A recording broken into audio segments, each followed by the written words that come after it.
சொன்னா தப்பு ஒண்ணும் இல்லை, தாத்தா அப்படின்னு சொன்னா தப்பு ஒண்ணும் இல்லை, சித்தப்பான்னு சொன்னாலும் தப்பு ஒண்ணும் இல்லை, பெரியப்பான்னு சொன்னாலும் தப்பு ஒண்ணும் இல்லை. அப்பான்னு சொன்னா தப்பா போயிடாதான்? அவர் வீட்டுக்காரு அந்த பொண்டாட்டியை வீட்டில் வச்சிருப்பாரா?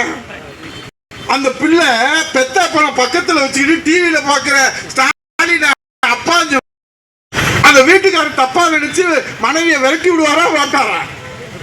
எதை எழுதி கொடுத்தாலும் வாசிக்கிறதா? முதலமைச்சருக்கு எதை வாசிக்கிறதுன்னு வேண்டாமா?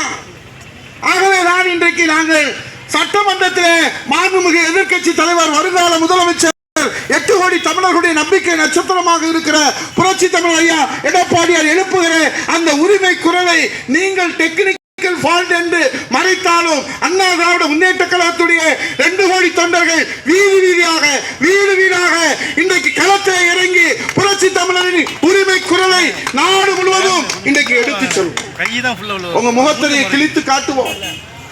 இந்த நிர்வாகம் முடங்கி போயிருக்கிறது என்பதை